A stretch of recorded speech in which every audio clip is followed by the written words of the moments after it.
Ronnie James Dio falleció en 2010, pero la historia que dejó no terminó con su último aliento. La música se detuvo, pero su estudio privado permaneció exactamente como lo había dejado congelado en el tiempo, detrás de una puerta cerrada que su esposa Wendy Dio no se atrevió a abrir de nuevo.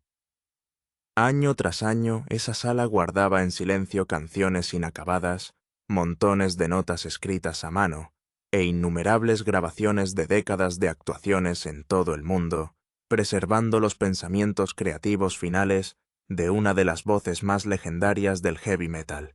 Al final ya no se pudo evitar la pregunta que nadie quería responder. ¿Qué debería ser de la obra inacabada dejada por un artista que había pasado toda su vida negándose a publicar nada que no fuera lo mejor de sí mismo? La decisión que siguió dividió a la propia base de fans de Ronnie de una manera que pocas personas jamás imaginaron posible. Algunos creían que cada grabación restante merecía ser escuchada sin importar cuán incompleta pudiera haber sido, simplemente porque llevaba la voz de Ronnie. Otros argumentaron con la misma pasión que publicar material inacabado violaría todo lo que él representaba como artista. El debate se volvió tan acalorado que incluso una de las revistas más respetadas del heavy metal declaró abiertamente que los constantes lanzamientos póstumos debían detenerse, demostrando que la batalla por el legado de Ronnie James Dio se había vuelto aún más emotiva después de su muerte que nunca durante su extraordinaria carrera. La historia realmente comenzó dentro de una habitación tranquila que Wendy Dio simplemente no podía afrontar. Después de que Ronnie muriera el 16 de mayo de 2010, tomó una decisión que sorprendió a muchas personas en la industria de la música. En lugar de organizar inmediatamente sus grabaciones, buscar material inédito o preparar álbumes tributo, cerró silenciosamente la puerta de su estudio personal y se alejó.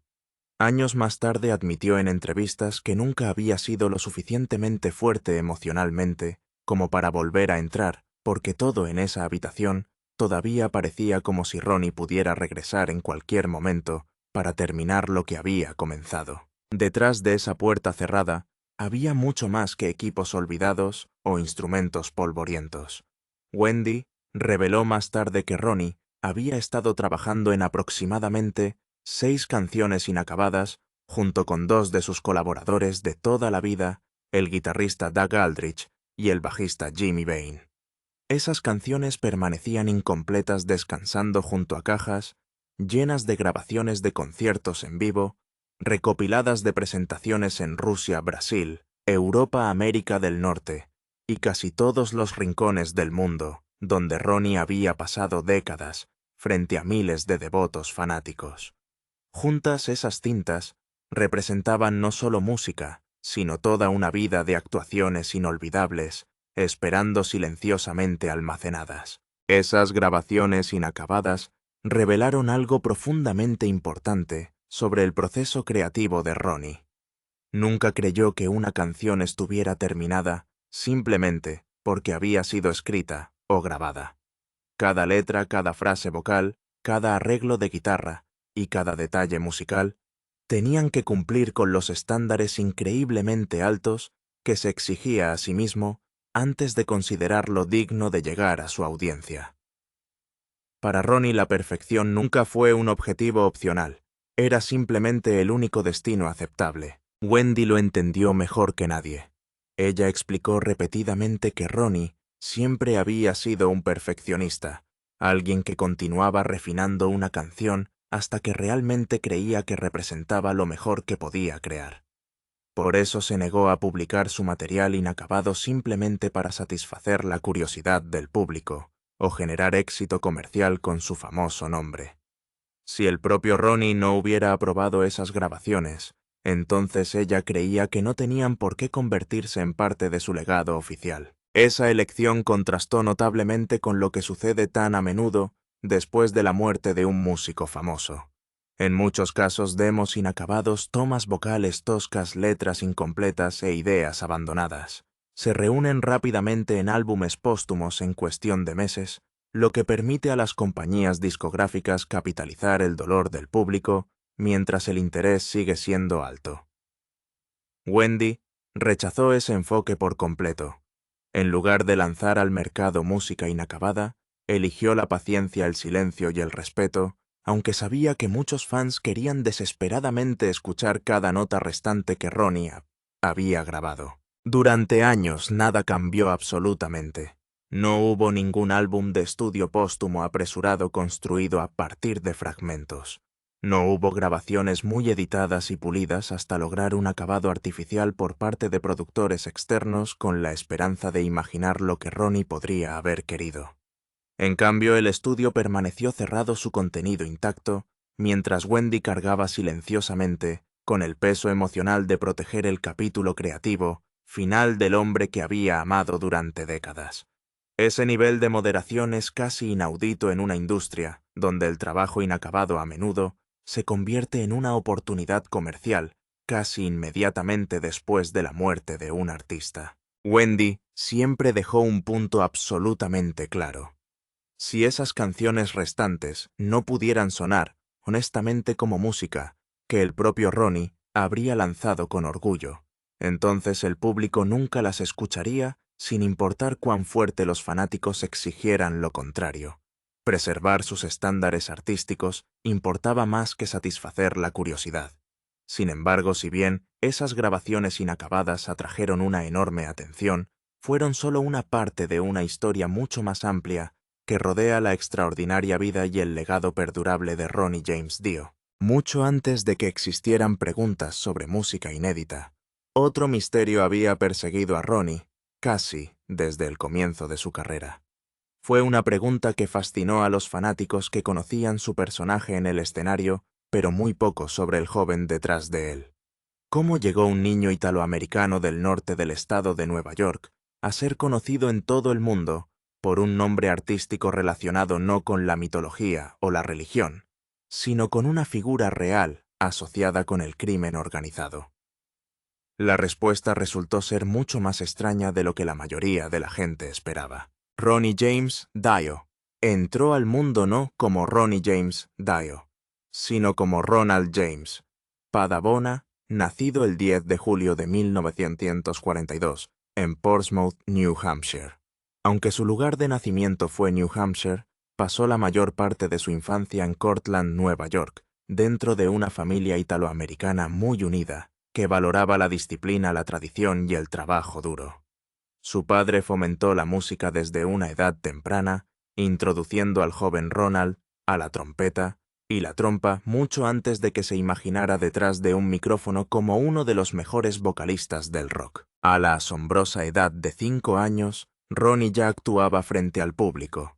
Ese comienzo notablemente temprano le dio años de experiencia musical antes de que muchos futuros intérpretes descubrieran su amor por la música. Si bien innumerables cantantes subieron por primera vez a un escenario durante su adolescencia, Ronnie ya había aprendido a dominar al público cuando aún era un niño. Esas primeras experiencias construyeron silenciosamente la confianza, la disciplina y el profesionalismo que eventualmente definirían una carrera que duraría más de medio siglo. Mucho antes de que el público asociara a Ronnie con dragones, fantasía, leyendas medievales e imágenes místicas, su futuro parecía destinado a una dirección completamente diferente. Se matriculó en la Universidad de Buffalo con la intención de estudiar farmacología, siguiendo el tipo de profesión segura y respetada que muchos padres esperaban que sus hijos eligieran durante esa época. La medicina prometía estabilidad, mientras que la música ofrecía incertidumbre. Sin embargo, no importa cuán práctico pareciera ese camino a Ronnie, le resultó imposible ignorar el atractivo de actuar. Cuando la década de 1950 llegaba a su fin, Ronnie tomó la decisión que cambiaría toda su vida. Dejó atrás el futuro más seguro que otros imaginaban para él y se comprometió por completo con la música. Por ese mismo período también adoptó el nombre artístico que se volvería legendario a lo largo de la historia del heavy metal. Contrariamente a la creencia popular, el nombre Dio, la palabra italiana para Dios, nunca fue elegido como una declaración religiosa dramática o un símbolo místico. En cambio, Ronnie tomó prestado el nombre de Johnny Dio, una auténtica figura de la mafia, cuya reputación era ampliamente conocida durante ese período. La elección tuvo poco que ver con el crimen organizado en sí, y mucho más con el simple hecho de que el nombre permaneció en la mente de Ronnie, y tenía un sonido memorable. Sigue siendo uno de los detalles más inusuales en la historia del rock que uno de los intérpretes más míticos y más importantes del heavy metal construyó su identidad legendaria inspirándose no en leyendas antiguas sino en un asociado de la mafia del mundo real. Incluso las primeras bandas de Ronnie no dieron casi ninguna pista del ícono musical en el que eventualmente se convertiría. Grupos como Ronnie and the Red Caps interpretaban música rockabilly y doo-wop, entreteniendo a pequeñas audiencias en clubes modestos, muy alejados de los temas de fantasía épica que luego definieron su composición. No había historias altísimas sobre magos demonios o reinos distantes. En cambio, esos primeros años consistieron en viajes interminables, lugares pequeños, presupuestos limitados y la difícil realidad que enfrentaban miles de músicos en apuros, que esperaban simplemente sobrevivir una semana más. Todo empezó a cambiar gradualmente después de que Ronnie formó la banda Elf. Aunque todavía estaba basado en el hard rock Elf, le permitió explorar ideas musicales más pesadas y mostrar el extraordinario poder vocal que pronto captaría la atención generalizada. Más importante aún, las actuaciones de la banda finalmente alcanzaron a un hombre cuya influencia alteraría permanentemente la carrera de Ronnie.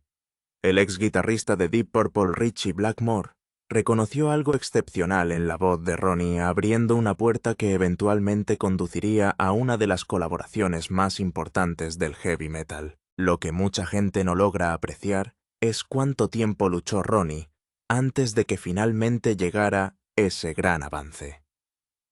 Cuando Rainbow entró en su vida, ya había pasado casi 20 años actuando en pequeños clubes, haciendo giras sin descanso, enfrentándose a decepciones y poco a poco ganando cada oportunidad a través de la perseverancia en lugar de la suerte.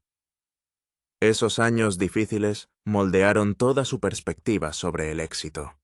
A diferencia de los artistas que se hicieron famosos casi de la noche a la mañana, Ronnie entendió exactamente cuán frágil podía ser el éxito, porque había pasado décadas luchando simplemente por la oportunidad de alcanzarlo. En 1975, Ritchie Blackmore invitó a Ronnie a convertirse en el cantante principal de su banda recién formada Rainbow. Sobre el papel, la asociación parecía poco convencional. Blackmore aportó influencias de guitarra profundamente clásica, mientras que Ronnie contribuyó con un don extraordinario para tejer mitología, fantasía y narración en sus letras. Juntos crearon algo diferente a casi todo lo demás en el heavy metal, combinando brillantez técnica con composiciones imaginativas que transportaron a los oyentes a mundos llenos de magia, héroes y leyendas inolvidables. Álbumes como Rainbow Rising y Long Live Rock and Roll establecieron a Rainbow como una de las bandas definitorias del heavy metal temprano. La altísima voz operística de Ronnie se volvió inseparable de canciones llenas de magos, castillos, dragones, arcoíris y batallas épicas entre la luz y la oscuridad. Su capacidad para transformar la fantasía en música emocionalmente poderosa le dio a Rainbow una identidad única que distinguió a la banda de casi todos los demás grupos de rock de su generación.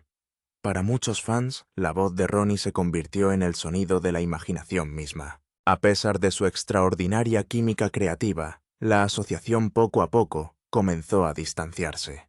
La separación no surgió de una confrontación explosiva, ni de una discusión pública dramática. En cambio, Ritchie Blackmore desarrolló gradualmente un mayor interés en crear música con mayor atractivo comercial y potencial radiofónico, más amplio particularmente a medida que el trabajo comenzó a avanzar hacia lo que se convertiría en Down to Earth. Ronnie, sin embargo, permaneció profundamente comprometido con la narración épica y los temas místicos que se habían convertido en fundamentales para su identidad artística, en lugar de una pelea dramática.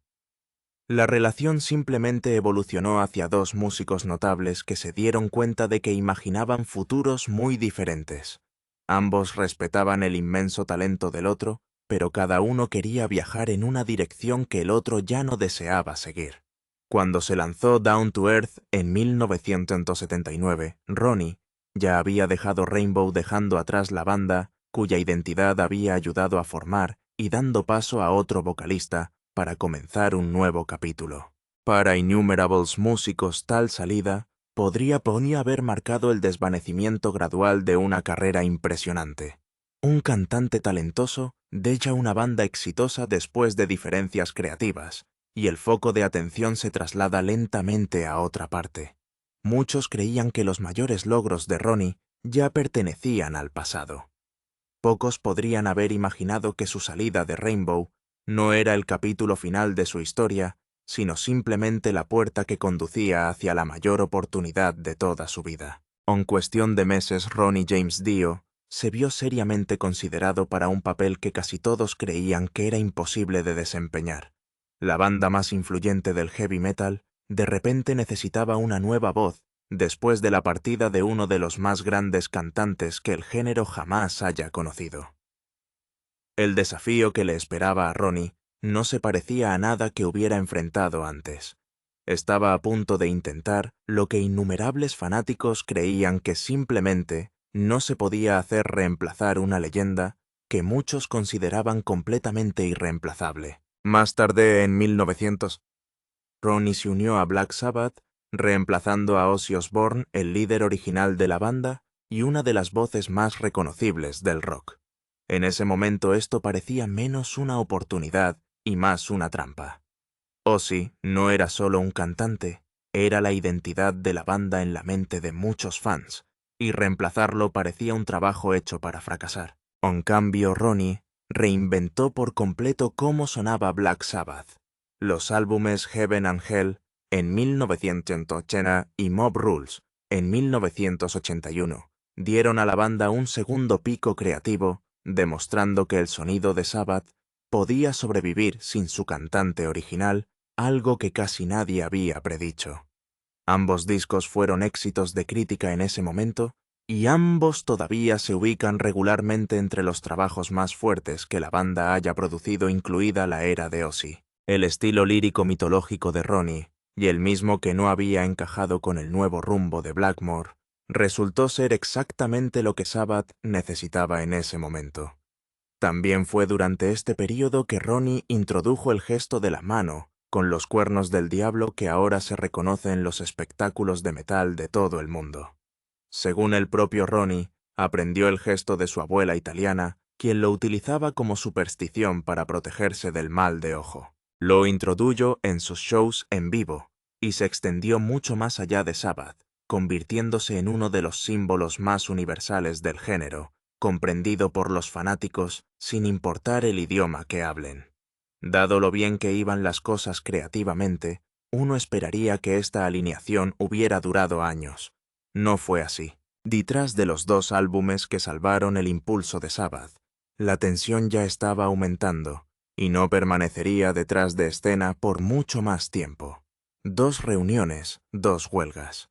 La salida de Ronnie de Black Sabbath en 1982 se debió a una disputa sobre un álbum en vivo. Sabbath quería lanzar un disco en vivo, y Ronnie y el baterista Vinny Appice se opusieron a cómo sus compañeros de banda querían manejar la mezcla, sintiendo que sus contribuciones no estaban siendo representadas adecuadamente.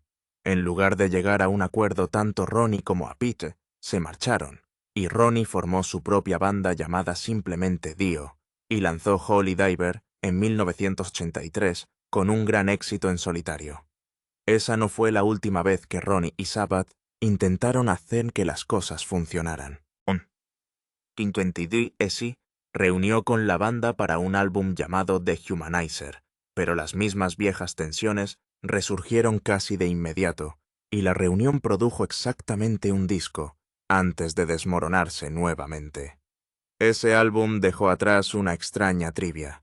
Una canción de las sesiones llamada Time Machine terminó en la banda sonora de la película de comedia Wayne's World, dándole a Ronnie una improbable nota al pie de la cultura pop en medio de todo el drama interno de la banda. 2 intentos, 2 abandonos, y ambas veces por razones que no tenían nada que ver con la falta de talento, sino con cómo se dividieron el crédito y el control. El tercer intento parecía más prometedor. En 2006, Ronnie se reunió nuevamente con Tony Iommi, Geezer Butler y Vinnie Appice, esta vez de gira bajo el nombre de Heaven and Hell, específicamente para separar esta formación de la versión australiana de Sabbath, evitando cualquier confusión o conflicto con el otro bando. Grabaron nuevas canciones para una recopilación llamada The Dio Years, y en 2009 lanzaron un álbum de estudio completo llamado The Devil You Know, su primer disco completamente nuevo, juntos en décadas que recibió fuertes críticas de críticos que no esperaban que a esta formación todavía le quedara algo que demostrar. Durante la gira de promoción de ese álbum, algo claramente andaba mal con Ronnie, incluso si nadie a su alrededor sabía exactamente qué era todavía. Algunas noches sufría mucho dolor físico, se doblaba detrás del escenario antes de continuar a actuar de todos modos, avanzando en sets enteros, mientras sus propios compañeros de banda no tenían idea de lo mal que se había puesto la situación. Él y Wendy ya habían visto a un especialista sobre problemas digestivos continuos antes de la gira y las pruebas. En ese momento no encontraron nada, revisaron su corazón y lo sometieron a una serie de exámenes que resultaron claros. Así que la gira continuó hasta llegar a lo que resultaría ser el último concierto de Ronnie el 29 de agosto de 2009 en Atlantic City. Nadie en esa sala sabía que era la última vez que lo verían actuar en vivo. El diagnóstico, que llegó 6 meses antes del final, apenas unos meses después de ese último show en noviembre de 2009, a Ronnie le diagnosticaron cáncer de estómago. La declaración pública inicial de su grupo lo describió como un diagnóstico en etapa temprana, y el tratamiento comenzó de inmediato en la Clínica Mayo, con la esperanza de que Ronnie volviera al escenario en poco tiempo. La realidad fue más dura de lo que sugería esa primera declaración. Según su compañero de banda, Geezer Butler, cuando los médicos descubrieron lo que estaba mal, el cáncer, ya había llegado a la etapa 4 y era inoperable.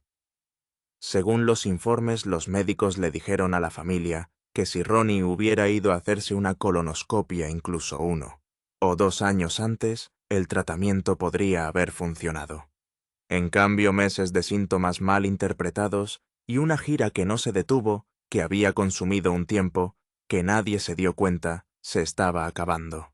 Ronnie se mudó al centro oncológico MD Anderson, en Houston, para recibir tratamiento y se sometió a rondas agresivas de quimioterapia mientras continuaba hablando públicamente sobre cómo vencer la enfermedad.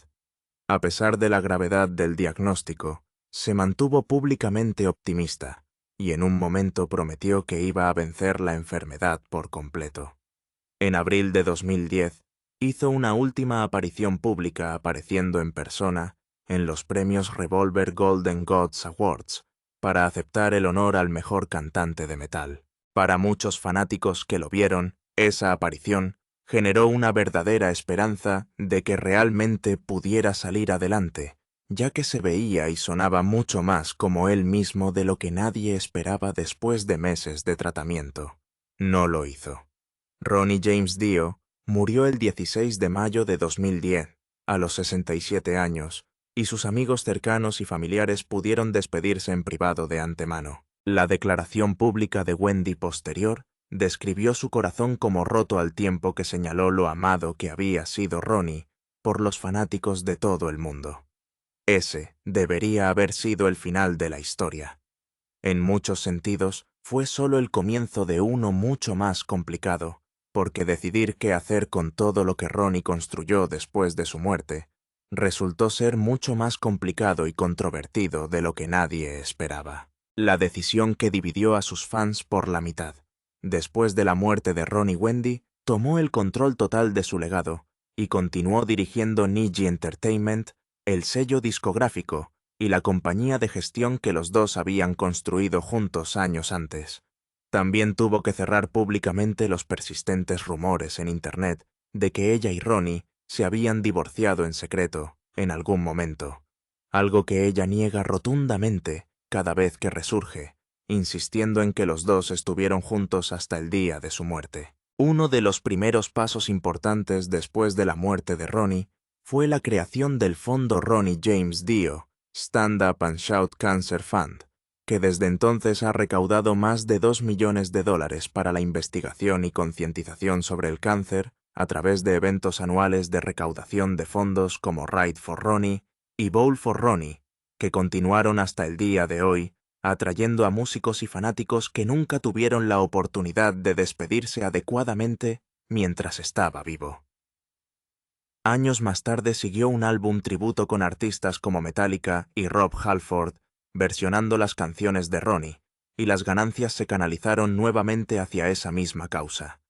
Luego vino la decisión que realmente dividió a la gente. En 2010, una empresa llamada Illusion construyó un holograma de Ronnie y lo estrenó frente a una multitud de más de 75.000 personas en un festival en Alemania. 3 años más tarde ese holograma salió en una gira real, actuando junto a una banda de acompañamiento en vivo, formada por antiguos colaboradores de Dio y Sabbath, utilizando grabaciones vocales reales de Ronnie, extraídas a lo largo de su carrera, en lugar de cualquier tipo de voz sintetizada. La reacción fue brutal en algunos lugares. Una importante publicación de Metal Kerrang calificó todo el proyecto de horrible y dijo abiertamente que debía detenerse, describiéndolo como una imitación sin vida utilizada para vender entradas a personas que no podían aceptar que Ronnie se había ido, y cuestionando si era siquiera ético poner una versión digital de un artista muerto en una gira paga en primer lugar. Wendy defendió el proyecto públicamente insistiendo en que era un tributo y que a los fans que vinieron a verlo les encantó. Sin embargo, en privado los números cuentan su propia historia. Según se informa, construir el holograma costó más de $2 millones, y según ella misma admitió años después, ese dinero aún no se había recuperado. Finalmente, Wendy canceló futuros recorridos de hologramas, calificando todo esto como un experimento que no estaba interesada en repetir.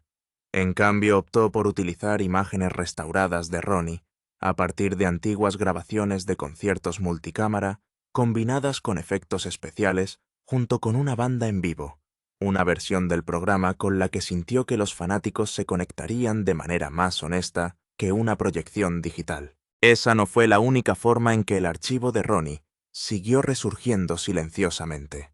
En 2020, una vieja grabación en vivo de un concierto de 1986 en Filadelfia fue sacada de la bóveda y lanzada por primera vez, brindando a los fanáticos una pieza completamente nueva de su catálogo, décadas después de su presentación. Es un ejemplo más pequeño y silencioso que el holograma, pero muestra el mismo patrón. Piezas de la carrera de Ronnie siguieron apareciendo años después de su muerte. Algunos celebraron, otros polémicos.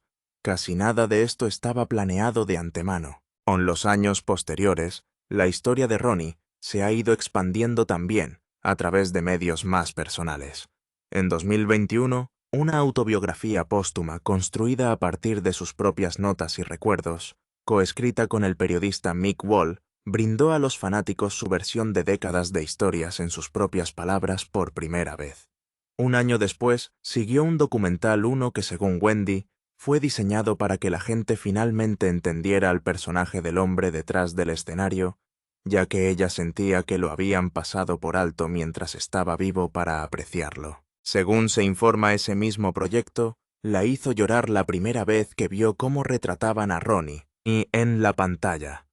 Wendy también habían hablado sobre cuán estrechamente Ronnie mantuvo sus amistades más cercanas fuera del centro de atención, mencionando vínculos genuinos con Rob Halford, de Judas Priest, y Lemmy Kilmister, de Motorhead, otros dos líderes más importantes que aparentemente eligieron a sus amigos con tanto cuidado como lo hizo Ronnie. Esa amistad con Lemmy era lo suficientemente profunda como para que Wendy estuviera allí en persona solo 2 horas antes de que el propio Lemmy falleciera en 2015. Un detalle que dice mucho sobre lo pequeño y muy unido que estaba realmente detrás de la música ese círculo de voces legendarias. Entre la bóveda que permaneció cerrada durante años, el holograma que dividió a su propia base de fans y todo lo que sigue siendo descubierto y publicado mucho después de 2010, una cosa está clara: la historia de Ronnie James Dio no terminó el día de su muerte. Entonces sí, el experimento del holograma ha terminado oficialmente, y las canciones reales sin terminar todavía permanecen intactas en ese mismo estudio. ¿Qué crees que debería pasar con la música que Ronnie nunca pudo terminar? Comparta sus pensamientos con nosotros en los comentarios a continuación. Si disfrutó de esta presentación, presione el botón me gusta, comente y suscríbase para conocer más historias no contadas de Hollywood, y presione la campana para no perderse ni una gota. ¿Quieres más? Mira otro de nuestros vídeos. Gracias por mirar.